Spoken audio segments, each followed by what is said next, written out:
Hello, this is Tracy, and I just wanted to give you an update on my breast cancer journey. So yesterday was June 24th, and I had an appointment with the oncologist. I am about 4.5, well actually today is 5 weeks out from my last surgery, which was the exchange of the expanders to implants, and doing well, healing nicely. So I had a planned visit with my oncologist. I was going to go in and get lab work because I had thought that there was an issue with lab work I had done before, but I was comparing it to something 5 years ago. And 5 years ago I had something going on where my white blood cell count was a lot higher, so I thought it was really low. It wasn't. They actually took my blood 20 minutes before my appointment, and they do it all in-house, so he was able to see it came back fine. Nothing seemed triggering or red flags or whatnot. So did that, got to visit with the oncologist. Told him about my appointment last Friday with the gynecologist to do the full hysterectomy plus my ovaries and my tubes.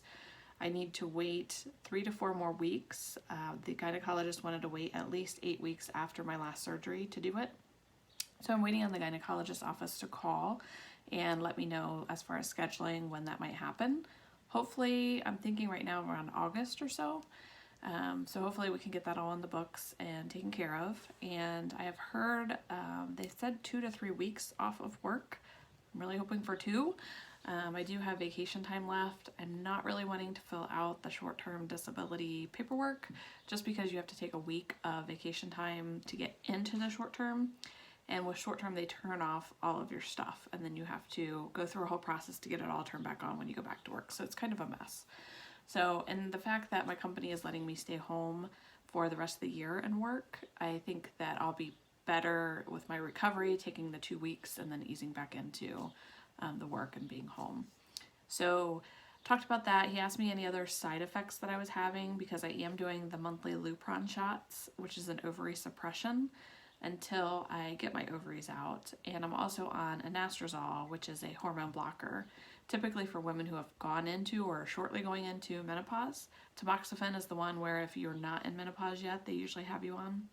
So I'm on anastrozole. I've been on that since mid-April, and I started the Lupron shots early April. So I had told him my back was still hurting. I use a heating pad a few times a week, and even sometimes when I get up in the morning, it's just really hurts because I have to lay on my back. I've not been able to lay on my side very much. When I do, I'll lay on my left side. I think there's more, I don't know if it's more fat or what, on my left hip than there is on my right, because it hurts really bad to lay on my right side. But when I lay on it, I feel like I'm laying on this side, and this implant, or the side of my chest, it feels like it's being pulled down, so it hurts a little bit more when I do that.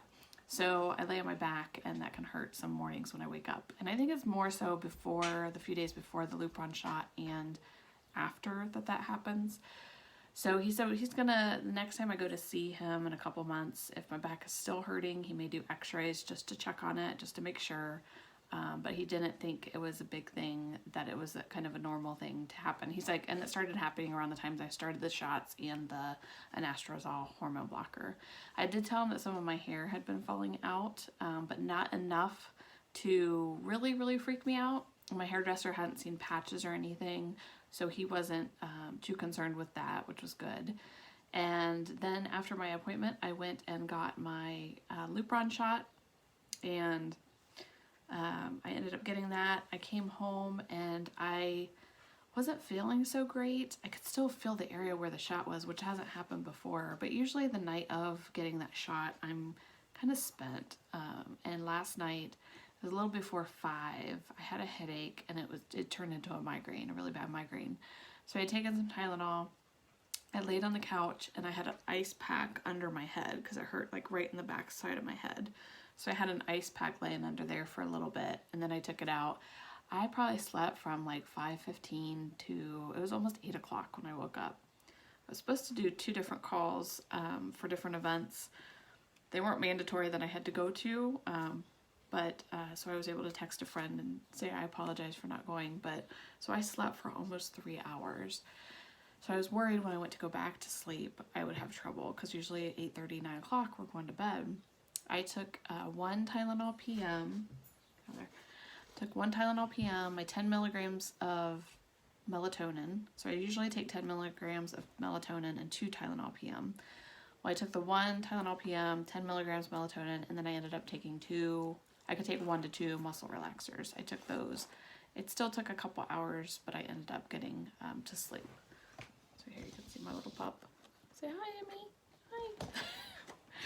So I had on and off sleep. It wasn't the greatest, but my head was feeling better, and I'm feeling better today. So I think that's the only update for now. The next step that I have, I'm waiting for the gynecologist's office to call back to schedule the surgery.